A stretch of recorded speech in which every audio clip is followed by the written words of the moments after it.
They hate a lot of people speaking at them. That's okay. So I'm going to speak only very short, maybe 30, 20 at the max, 30 minutes, a small message with a presentation, and I'm going to leave remaining time with more of interaction and questions if you have to ask or discuss something, or you can put in the chat box some questions you want to ask me, or you want to say something. I'm welcome here. I'm here to be more interactive. So I want to say something that I don't have all the answers because I'm not God.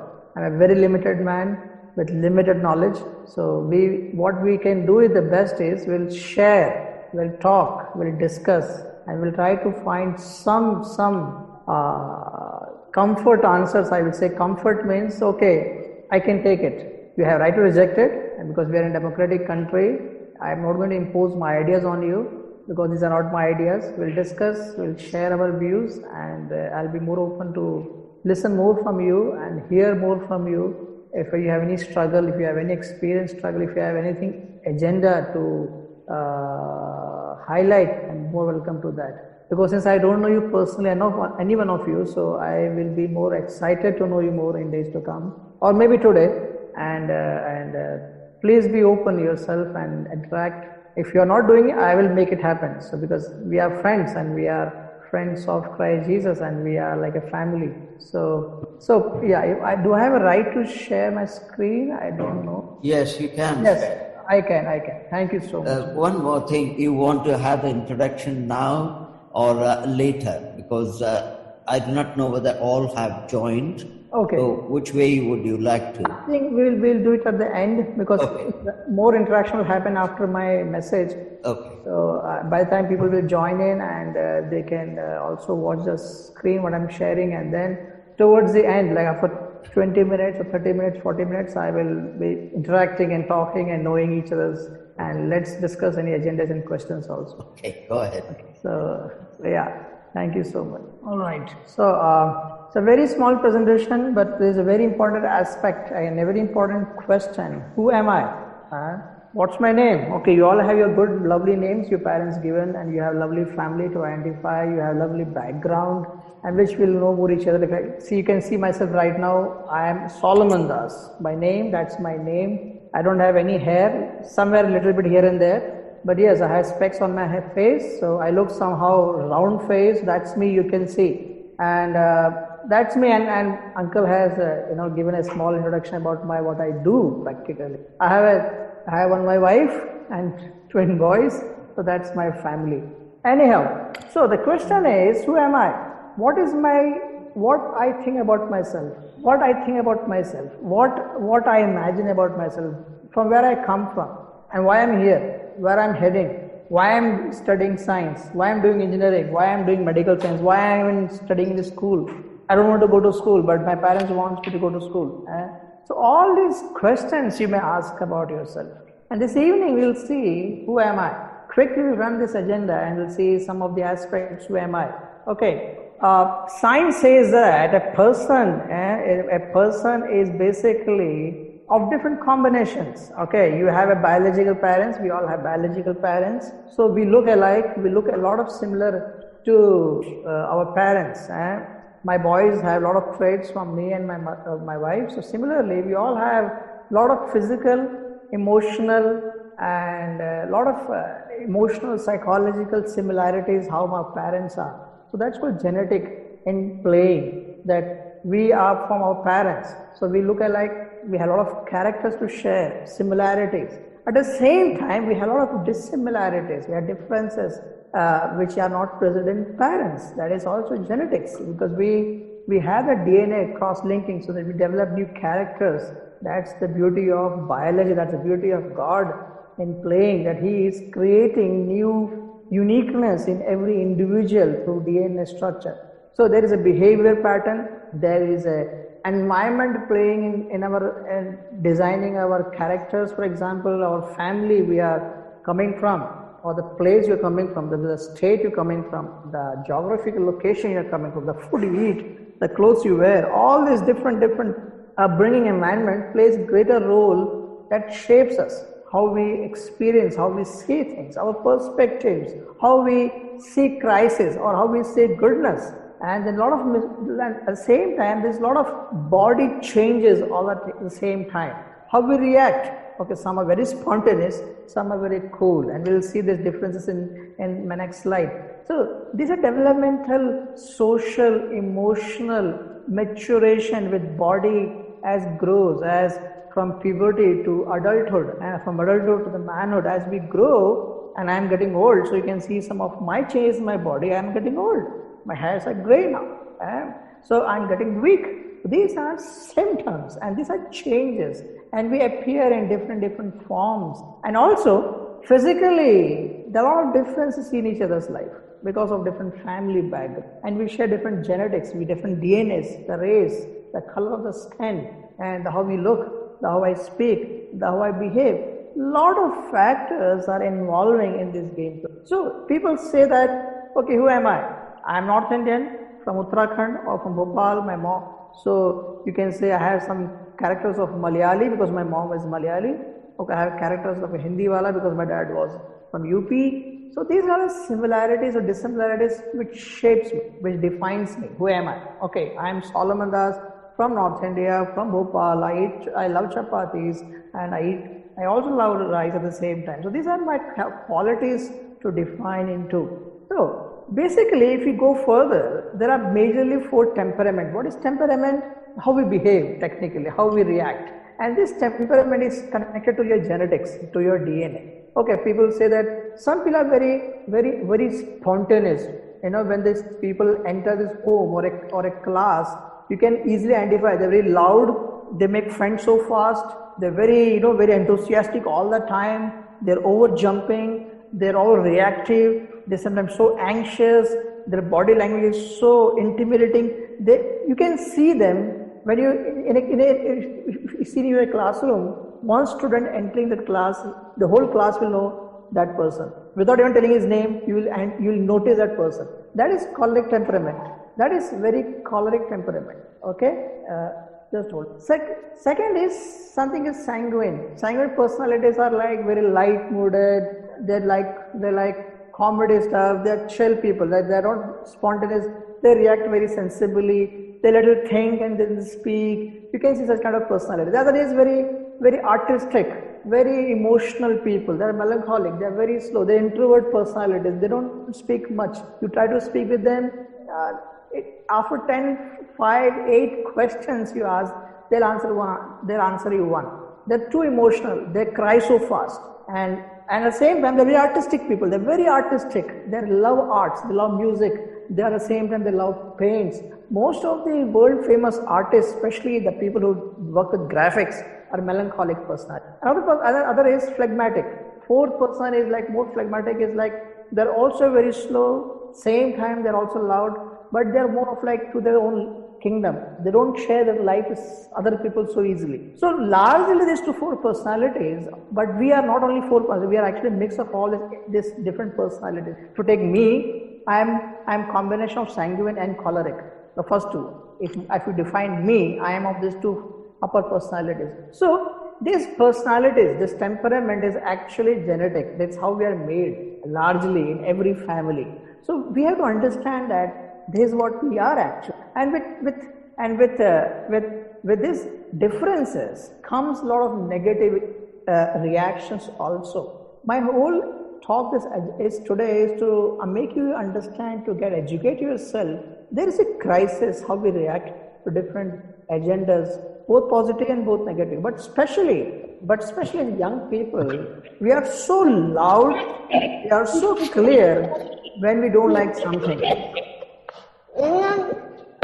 Can you mute someone? I think. Yes, I muted that. Thank you so much. That's very normal. Anyhow, so when we see this reactions in a young family, and especially in homes, as a young person in my home, and I grew, I was like a very reactive person. I get so upset, irritated, full of angry, shout and scream at home. If I'm upset, I'll be very loud in my language, and I'll walk away from the home so easily, to express so people used to see me as a very angry filled personality. I get so angry so fast. And as a young person, people used to be afraid, don't touch him, he'll be angry so easily, annoying, and I will be so full of wrath, full of fury, and I just show my displeasure So my reactions are so loud. If I love someone, I show that love, and my laugh and my comedy is so loud and clear.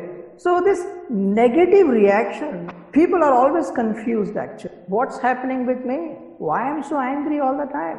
Why I'm so upset for small things? Why I'm so annoyed at all small things? Why I'm so why I'm reacting for nothing? If it's raining, I'm upset. If it is not raining, I'm still upset. And with all this mixed, confused emotions, where my temperament is also playing a game, I slowly get confused about my own personality. Who am I?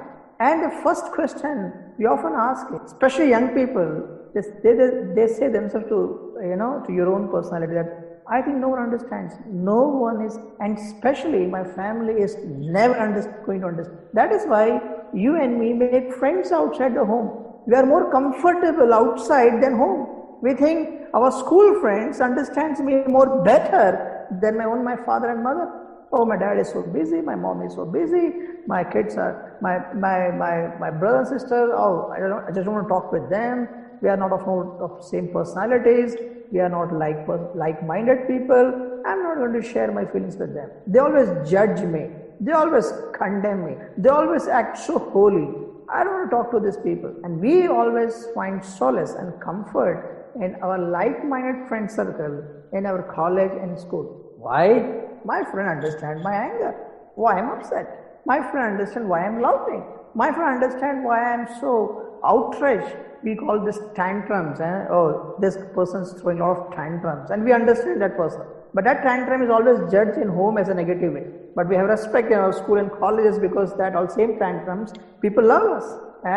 And we are so filled with so much confused emotions. And we often see that why nobody's understanding me? Nobody's seeing me what I am inside. There's different personalities, different way of expressing my emotions, nobody's understanding me. That's how I express myself, people say that. But sometimes in my home, nobody's seeing that.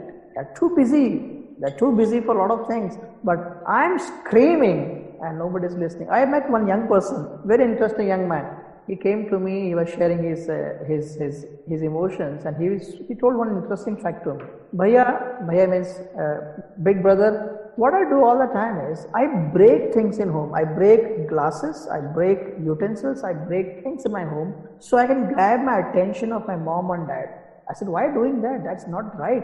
What right, what wrong, don't tell me. By doing that, they come to me and they scream at me, they talk to me, they try to make me explain. So I feel that that's the way I grab attention of my parents, by doing some negative things in my home. So sometimes we pick some negative emotions because we want to say loud, "Hey Solomon, listen to me." And we pick more easily the negative part. We more easily pick the disappointed part. We don't like basically to say loudly what we are good at. We say, but we think that nobody is going to respect me, nobody is going to believe me. And so we pick the most easiest part, is the negative part. We think that why this negative part is more easy to express. And slowly, today I want to say something which is now getting very, very common among young people, is very, I will say, more like a disease, more like a personality issues, more like a misunderstood areas which parents, our family, our school, our college missed it. That many young people are depressed actually. You'll say, wait, I'm not depressed. I'm fine. Okay, you are not depressed, that's great. But I'm telling a lot of young people are actually feeling unexcited. They are confused about their own feeling. They think no one is understanding me. They don't know who am I, what I am doing is home, why I am studying engineering. There are a lot of many questions. They don't have a career prospect in future.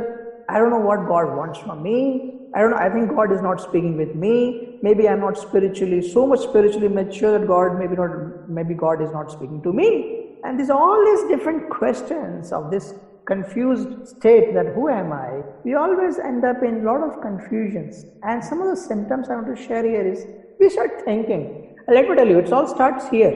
We start thinking we start thinking a lot of negative about ourselves, a lot of low self-esteem. I am not good at. Why should I speak? Especially melancholic personalities who are too introvert, they easily think negative about themselves. There is no point talking about them. There is no point explaining somebody. We start taking a lot of negative about our own self, and slowly we think about a lot of negative and bad things for our own personalities. We get confused actually at the end of the day. Who am I? What I want? And this leads to indecisive behavior. We cannot be, hey, do you want ice cream? I don't know, man. Wait, you used to like ice cream? No, right now I don't want it because I want it, but at the same time I don't want it. You go indecisive. And because this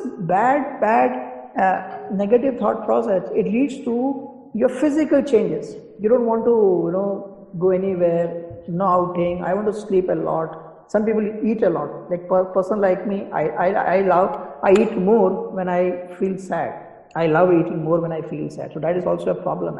So some people sleep too much, some people don't sleep too much. The lack of sleep, they don't get motivated so easily. And either they gain weight, either they lose weight. They lost a lot of interest in their own life. Nothing exciting, nothing great, just live it. And this physical change leads to the behavior pattern.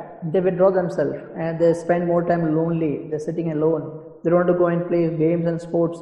They're spending more time with their mobile phones or the laptops, sitting alone. They don't want anyone. They all kind of avoidance happens. And here, this loneliness is actually a behavior which parents should note. Even our friends, whom you have good friends, if you see some friend doing that behavior, you should be very careful. Because more you get alone, more you spend time alone with your laptops and mobile phones, you end up doing a lot of things which are not right. And one of the biggest problem in crisis is drug abuse and alcohol abuse, and then sexual experimentation. So basically, this abusive behavior comes into play when you start spending more and more and more alone, loneliness, away from social life.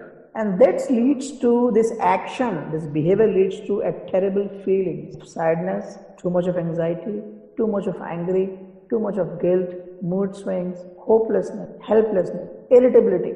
We think there is no one can help me, no one can understand me, no one can even know me, who am I, no one knows me what is going inside my head. There is no point sharing with anybody. I cannot get help from anyone. I will never get any help from anyone. That's what we start believing. Let me tell you, this whole cycle leads to a thought process that's what I believe. What I believe, nobody will understand it. There is no point talking to anyone. And this belief system is very dangerous, let me tell you. Very dangerous. Why? You become so hopelessness that you can take that suicidal feeling that's no point living. You come to a conclusion because of the belief. You start believing that I have nothing in my life. And maybe this all starts with a negative thought process about your own self. Because of your feelings, because of your personality issues, because of the environment you're living with, because a lot of condemnation going on, a lot of questioning going on, a lot of people are not even have time to understand you. All this crisis is actually equipping you, cornering you, isolating you. So, I will tell you one thing very quickly. What Bible says about all this crisis? Psalms 51 and 5. It's a very beautiful and very famous word. It says that, behold means look, I was brought forth in iniquity, and in sin my mother conceived me. See, the problem with all of us, including me, the personalities we are carrying, can be anything. All these personalities got one natural defect. I'll say called natural defect. What is that? That we are born in iniquity. We are born in sin. It means what? There is a there is a character defect in me, in you. Because Bible says, I was brought forth in iniquity, and in sin my mother conceived me. See, the whole problem, who am I? The whole problem of crisis, the whole problem of depression, the whole problem of personality defects, it lies in, and the answers, and what Bible says is that we all are born in sin. You may say that, sir, Bible says so. What about other books? Other religious book doesn't say that. Okay, I can agree to that because a lot of other books say that, other religions say that. I am not talking about a religion. I am talking about the Bible, the book. The Word of God says very clearly that we are born in sin. You may say, how can you prove that? It's very easy. I had twin boys. They are 7.5 years old. You won't believe when they are 6 to 7 months old. 6 to 7 months, let me tell you. Twin boys, 6 to 7 months, lying on the bed. One person knows that I can hit at somebody. my next brother. It means what? I had never taught my twin boys how to feel jealous, how to tell lies, how to hate your own brother. No, there is no training required. Even ask yourself, I am strongly believe no parents will teach their children how to lie or how to feel jealous or how to be aggressive and be physically you act out of anger and show your physical action. No one teaches that. The most easiest I'll tell you is no one teaches you and me, no one teaches how to lie. It's the most easiest thing we do all the day. That shows that no man is perfect. Everyone born as man or woman or as a human being is born in sin. We have this character defect. I will say that we have the natural capacity to do wrong. That is why when you and me grow as person, as from different homes, different personalities, as environment, as DNA plays, as we shape our physical form, our behavior psychology forms, there is a problem in us. There is a problem that we are not good. There is a problem of morality. There is a problem of that there is a crisis in us. There's a natural tendency of doing wrong thing. And that natural tendency will isolate you and me from the very good thing. And when you go isolated, this is where the whole negative crisis comes into play. And that is absolutely part of our sinful nature. And there's a wonderful, beautiful verse which I love most is Jeremiah chapter 17 verse 9 to 10. It says, here God is telling about the very problem in the center of the mind. He says, heart is deceitful above all things and beyond cure. Who can understand it?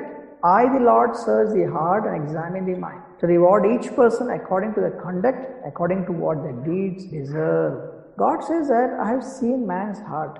Okay, what is heart? We'll say that's pumping organ. No, heart is the emotional center of every individual. This emotional center is the most deceitful. It is the thing which will always deceive you. Today I love ice cream, tomorrow I may not like ice cream. So decisions made on emotionally made decisions are always very dangerous. Bible says that. And we are emotional people. There's a disease in our heart that we cannot trust it. If you make any decision based on your emotions, and we young people are very emotional people, we are reactive people, and we say, oh, I love this person, oh man, and then that person cheat you or deceive you, you get so hurt. And because you say, I will never trust anyone, I'll never trust any friends, I'll never make any friends. And I've seen this in college and school days. We say, I'm fine alone, I don't want any friends, I just trust no one, they have betrayed me, they spoke ill about me, they only say bad thing about me behind my backs, they are not trustworthy. All this conversion is showing one thing, our heart is deceitful of all. It's beyond cure. God, it's not my words, it's God is telling this heart got a disease and it is beyond cure. And God says, I search the heart and examine. I know each person, I reward each person. See, that's what even Psalms 139 David says that. God is made wonderfully and beautifully. We are uniquely made. God designed you and me in a very unique sense. It means what? If there is one Solomon, there is no more Solomon. There is only one Solomon on this earth. That's me. There is no one like me. That's the beauty of God's unique design. And God knows me. God knows you personally. God knows each one. God knows each one of you with your names. He knows your personality, what is inside your mind and heart. He knows all. That's the beauty of God's great knowledge. And God is telling, I know all. I know your conduct. I know the way you do things. I know how you behave. I know what temperament you belong to. Are you sanguine, melancholic, phlegmatic? I know all. I know you very much. I know you, how you behave. I know you are so irritating personality. I know your loving personality. I know you love this. I know you hate this. God knows all. God made you. He defined you. He defined me. He shaped me. So if I'm sanguine, I told you I am personality of spontaneous nature. In Bible, Peter, one of the very great disciple of Jesus, was a sanguine personality. He was very spontaneous and say everything. He'll jump. He'll say, Lord, that's my answer. He'll jump and say. That personality is loud, very loud and clear in public places. So God used that personality. God made it Peter that way. And God knows his Peter personality. And God made him to be more useful in days to come. So the way you are, it's God made it. If I'm introvert, I don't speak much, that's how God made it. That's not a problem. If somebody is too loud, that's how God made it. That's not their problem. God designed you the way God wanted. And then there's a problem in the design. That's sinful nature, the deceitful heart, the problem in our heart, the natural capacity to do sin, what is not right. And all this crisis, and all this crisis happens, the personality you are born with, the person you are with, God decided a perfect solution. God says that who are in Christ, if you are in Christ, you are new creation. That's a beauty. Okay, you may say that, wait, I was born with personality, I got a name, God made it, now God is creating new. It means what? God doesn't respect what I was? Yes, God respects you, that's why He wants a upgradation. I call it upgradation system. God is upgrading you for His beautiful purpose. Okay, you are Solomon, I am Solomon. Okay, I was born in this large family. I was raised among the four brothers. That's my personality. That's my temperament. That's my negative feelings. That's my positive feelings. God takes all. The day I believe in Christ, I put my faith. And when I receive Christ as my personal Savior, when Holy Spirit works and brings the experience of newness, the experience of regeneration happens. When I was justified in Christ, now I am new. God has upgraded my version. God has made a new Solomon. Okay, same body. My family name stays same. My brothers, sisters, my dad, mom, all are same. But there is a new in me. I got a definition now. I got a purpose now. That now, who am I? I am a child. I am a God's child now. In Christ, I am God's child. That's my first definition. I am His family member. That's my Father. That is in heaven. I am now, I have a Spirit who calls Abba the Father. I am His son. I am His daughter through Christ Jesus. That's me. Who am I? I am God's.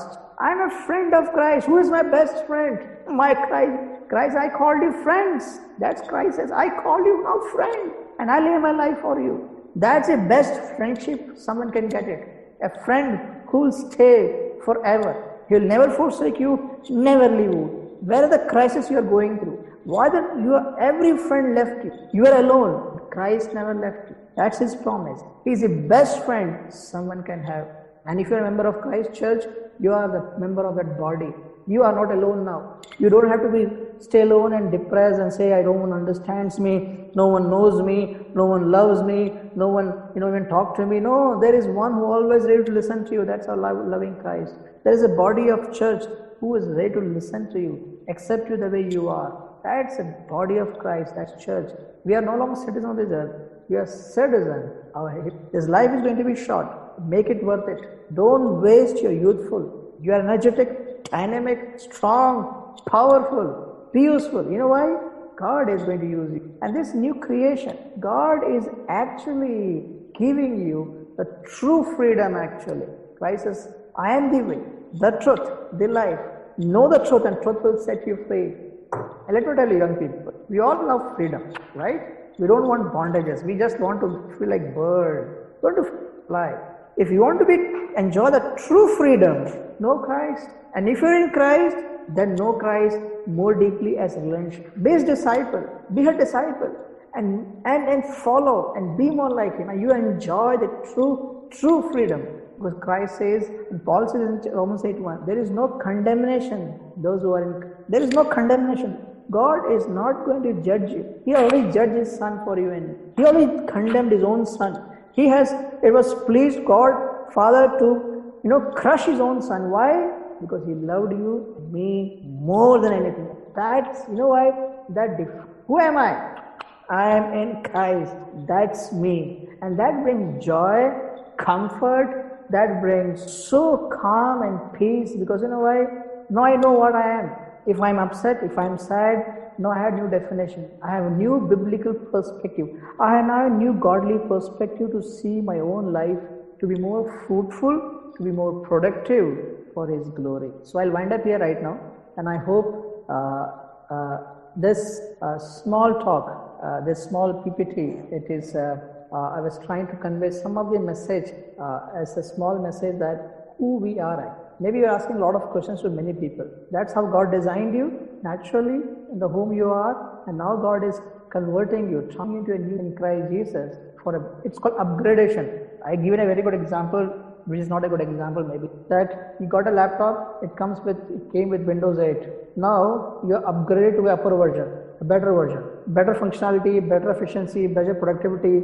You're upgraded. Hardware and software, my hardware will look same, your laptop looks same from outside, but software got upgraded. So a new package has arrived where there is no corruption, there is no viruses, and God has this crisis is there. Okay, the problems will be there because there's a sinful body is there. But at the same time, this new upgradation is always for the better purpose, more efficient, more purity of the fruit of the Spirit, to enjoy more patience, more love, more kind, to be more gentle, to be more self-control. That only happens through Holy Spirit. If you're struggling with self-control, this is where our Christ comes into play.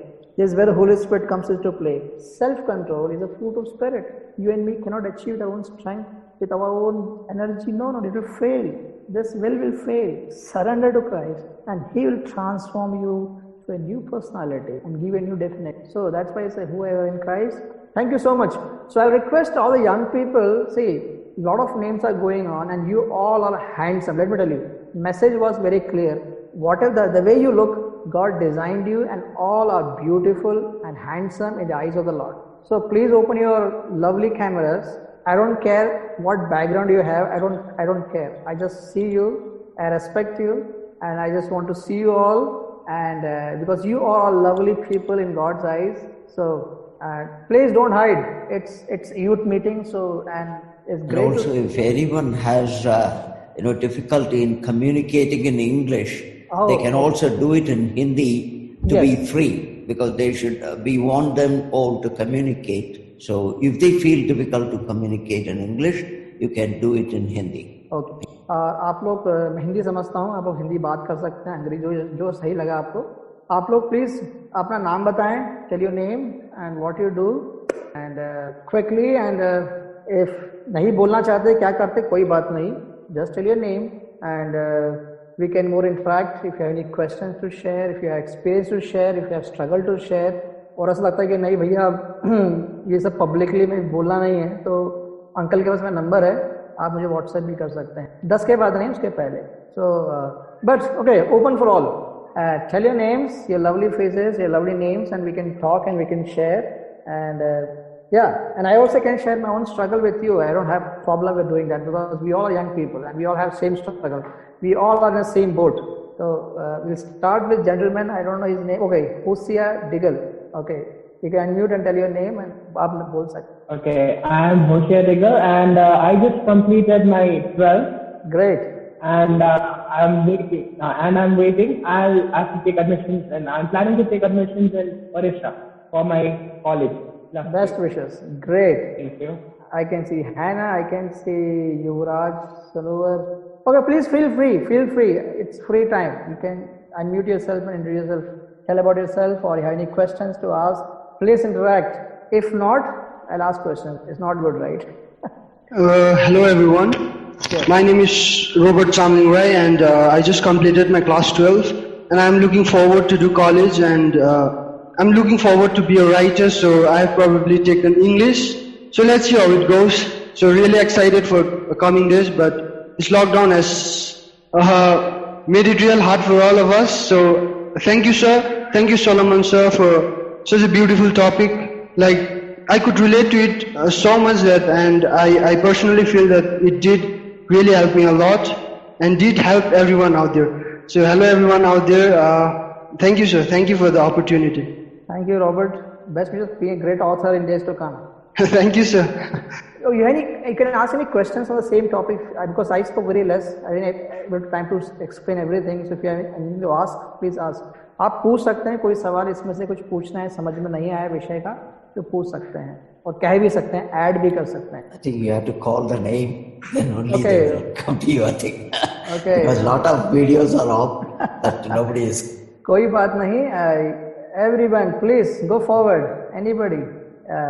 I think I know Meheria. Meheria was in Dehradun, so अभी वहाँ चली गई है. So yeah. Okay. Any questions you want to ask?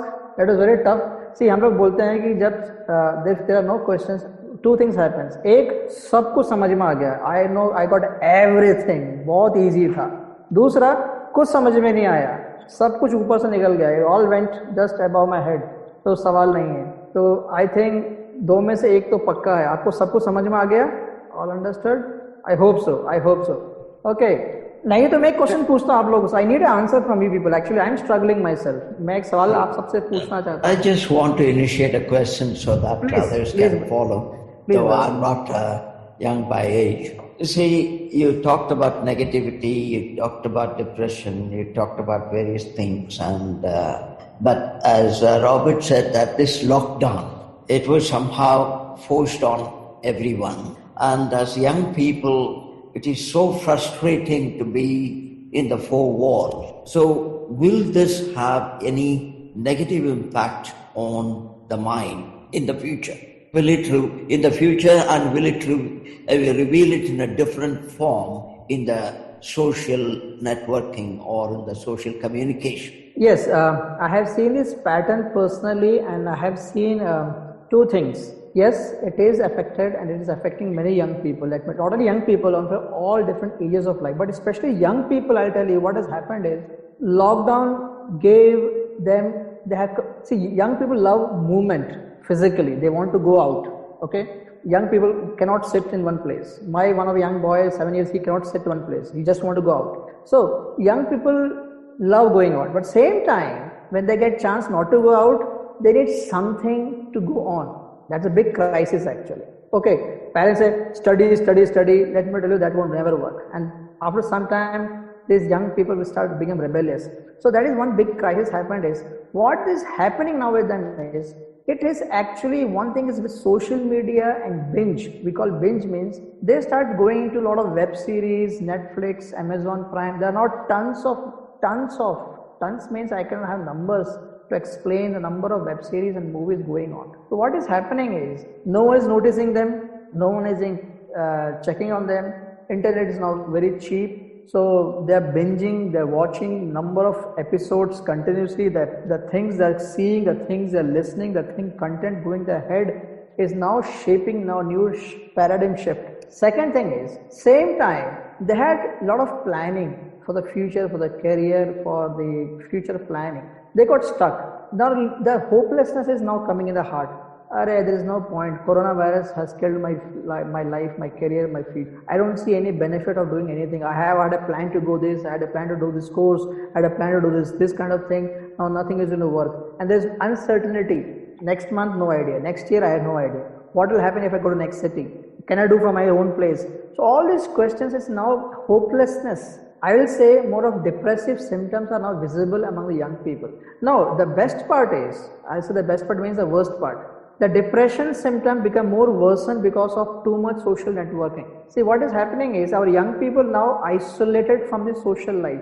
Means what? Not meeting friends physically, family also spending less time in the family eating food and, oh daddy, I'm going to study my room, spending more time alone in the room, hours and hours of watching movies and web series, getting influenced by the whole different sexuality, different nudity, different drug abuse uses. Lot of web series are full of this only nowadays. Okay, there are a lot of good aspects, but good aspects are very less. So more of the bad influence are getting influenced by this, and same time this depressive symptom because of lockdown is acting like a spice, like a catalyst of more becoming more hopelessness. That is why you have seen that in India, most young people of age 17, 14 to 22, they are acting very weird. They are losing their life.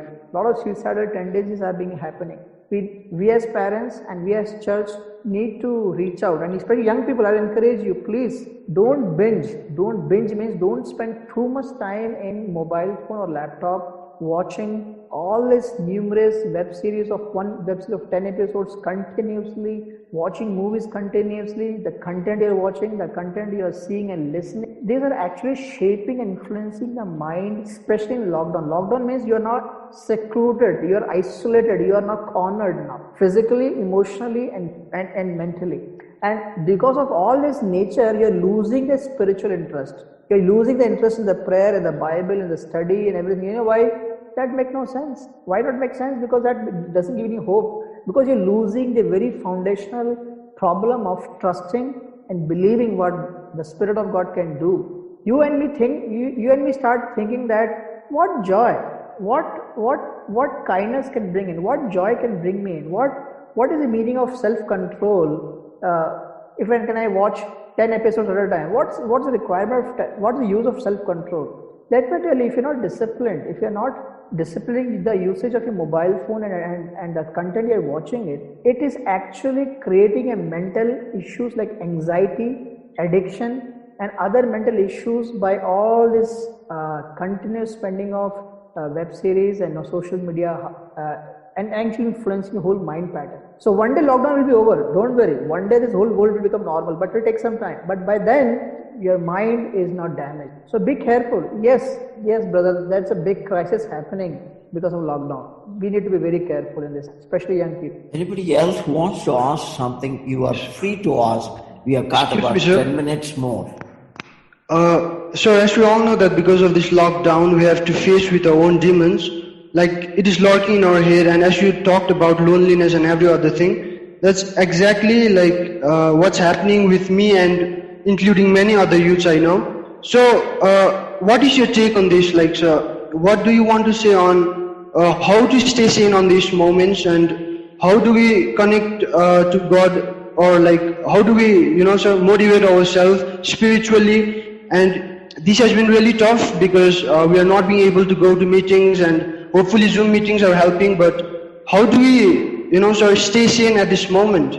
Like, yeah, so which I always practice in my life, so I can only share that part with you, and that is that you need to have a discipline pattern in your life. It means what? Though it is lockdown, you should know when I should get up, and you should know when I should go to sleep. In the meantime, like for example, day starts 6 or 7 of your life and ends by 10 or 11 o'clock.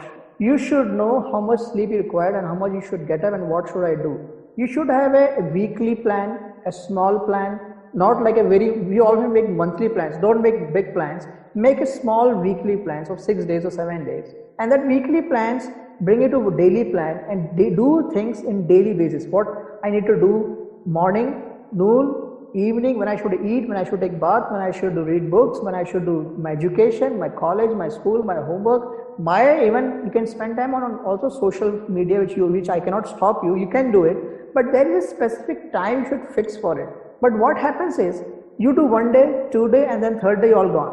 So you have to be discipline yourself like athlete.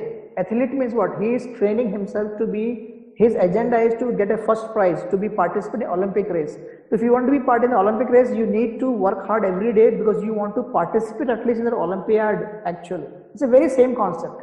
The problem in you and me is that we are not seeing the future. We don't have a long vision. For example, Robert, you want to be a great author. You want to write books. You want to, write books. So that's a vision. So when you have vision that you want to be an author, you won't sleep whole day. What you will do? You will do small things every day to achieve that bigger vision. You cannot simply become author one day.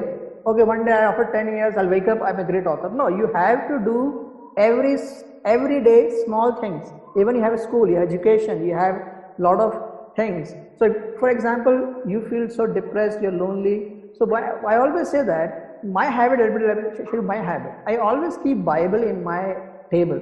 Where I work, there is a Bible. That's a very old 25 years of habit. In my school days, in my college, my Bible is always on my desk. I start the day at quiet time, spending few times and hours reading Bible and praying for the whole day. Lord, help me out. That's how I used to start. I always start my day.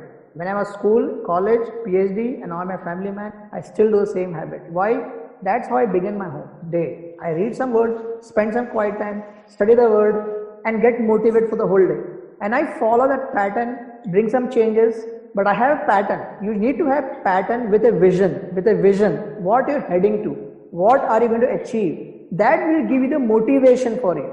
And that's a biblical principle. Christ says that, Paul said, I ran a good race. Our Christ is the finisher of our faith. He has completed his race and he is waiting at the end point. He wants to give you reward. So what is the motivation? Okay, Christ went ahead of me. He ran a good race. Paul ran a run race. Moses had a good race. Everybody did a great part. Now it's my turn. See, Moses, Abraham, David, they all had terrible life. Let me tell you. They're just like you and me. They had a terrible problem of their own struggle. Abraham lied. David was adulterous. He stole somebody's wife for his own pleasure.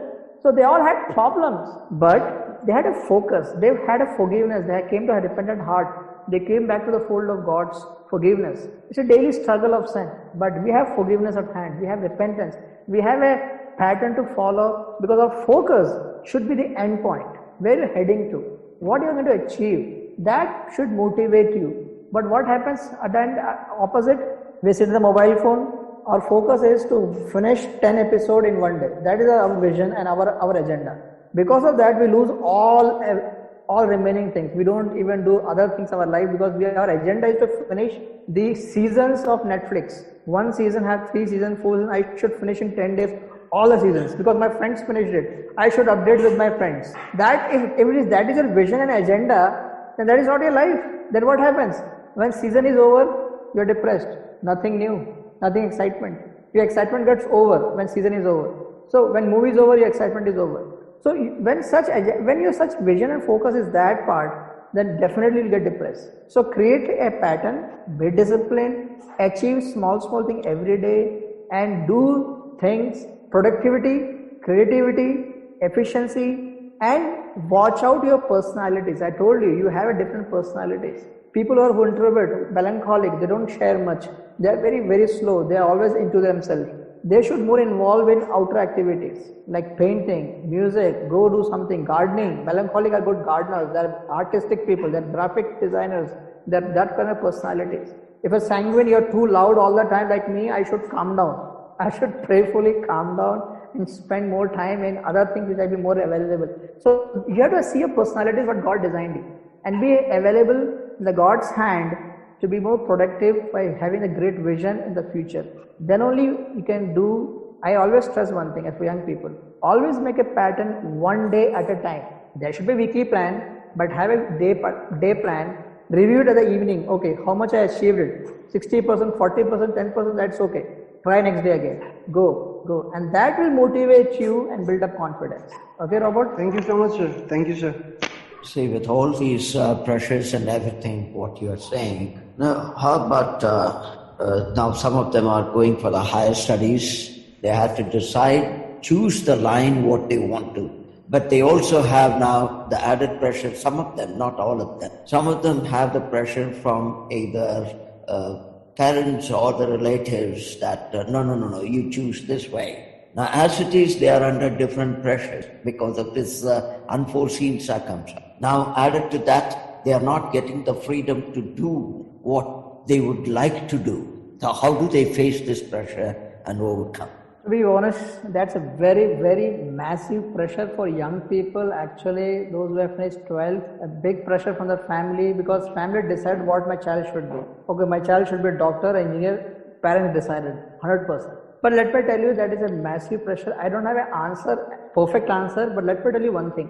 Parents should understand, parents should understand. Parents are steward. We are not the honor of their kids. God has given these children as gift. We are stewards of the kids. Our whole agenda should be that our children should know Christ and they should be more like Christ in days to come. Our training should be in that aspect. But regarding career, okay, as a father of 2 kids, I want my kids to be engineers, doctors. That's a great desire. Our neighbors, our relatives, our peer pressure, friends all have great desires. That's badhiya, beautiful. But is that God's plan? We parents should pray for that. When we don't pray and plan, that is why we put our pressure on the kids. In the same way, young people, I will tell you, you people, you also, you need to pray for telling God, showing you clearly what you are good at and what you will become. For example, let me tell you about myself. Personally, I had the same crisis. My father wants me something. My mom wants something. It means like 2 different things. I cannot do 2 same things at the same time because they have 2 different options. So I did one thing. I prayed and Lord God, what I am made of, what I am good at, what I am made. In my college days also, in my school days also, my friends loved, they planned for do something. The majority were doing something. I said, no, I am going for my science because that's what I'm made for. God has given me that scientific brain and analytical brain. I think I'm good at. They said, there is no money in science, Solomon. You should go to BBA, MBA and be a manager and be great money making. That's the best career available. I said, I don't know money, but I know one thing. God chose me, that God had designed me to be more scientific person. So I went to science stream and I did my PhD. In every corner I had a choice. I should not do, what should I do? I listened what God has made for me. So you and me, please, young people, please, because we don't pray, since we don't pray, we don't know what God's plan for us. Please pray, talk, and same time parents, you should also pray for young people, for the children, what God has kept for them. And let me tell you, God will never disappoint you. God will show you what you are made for, what you are good at. God will push you in a direction for His glory. Let me tell you, even you are being a great manager, a doctor, or engineer, whatever profession you are going, God is planning for, you should be used, because that is the first calling, is to be more available for His glory. God should be glorified through your profession. God wants great doctors, God wants great engineers, God wants great graphic designers, social workers, evangelists, Bible teachers. But problem in our culture is we know only two professions, doctors and engineers. Bas, baaki sab bekar hai. No. God wants great artists. God wants great singers. These are great professions actually. Let me tell you, our cultural issues, हमने बस 2-3 MBA बना लिया, doctor engineer बना लिया, बस इसमें बहुत पैसा है, बड़ा अच्छा करियर है. Let me tell you, I know one young person, personally I know young person who is an engineer now. He's engineer. मैं उनकी मम्मी से बात कर रहा था, हम लोग पेरेंट्स से बात करते हैं कि that young person got a heart to serve Lord. He want to be full time. He want to go out and be a missionary. You know what my mom said? I'll break your legs if you take that step. He's a believer, Christian family. I said, sister, why are you doing such kind of statement? No, he should be first do a pakka good profession, earn some money, then let's see what God's called for. Let me tell you, if God is calling you for a specific reason, parents, you should respect that. Earning money, great, we count success as money. Bank balance, बड़ा घर होगा, settle, very settled, तभी लड़की मिलेगी. If you are settled like that, only girl will give you come, कोई लड़की देगा, लड़की को लड़का कोई देगा. We all think like that. But in God's eyes, if there is a perfect girl, God will. Let me tell you one more thing, my story. I think that will encourage you all the young people. When I was marrying my wife Seema, I think Dr. Stephen, he was there that day. My home was empty. मतलब क्या है? I have 4 spoons and 3 plates. Let me tell you, I had no money, no job when I was married. Who will give a girl to a unemployed, गरीब, जिसे घर में चम्मच 4 चम्मच और 4-5 प्लेटें हैं? Tell me who will give this a girl to that man? I don't think anybody will be any good father like of a daughter will give any girl to such disqualified man like me. You won't believe. I got married and I was unemployed after marriage, doing my PhD. You know what my father-in-law told me? The day of my marriage, my father-in-law told me, I am giving my daughter to you. Okay, my father-in-law is a non-believer. He's a non-believer, but my wife is a believer. But that statement in the railway station was so motivating for me. You know what he said to me? Solomon, I am giving my daughter to you because you are a different person. And I trust you that you will take care of my daughter because the God you believe is somewhere right. Can you see that? He saw my God and he gave his daughter to me. He believed that I will never ever, though I don't have a job, he believed that I will never make my daughter discomfort. Till now, that witness stands true. God never left me. I never had a job when I got married. I trusted God. I graduated my PhD. No fellowship, no money for 1 year. My wife did a small job and we survived. Let me tell you, we enjoyed it. But what happened? God honored us. So money is not everything. Take a career, what God wants you. If you obey God,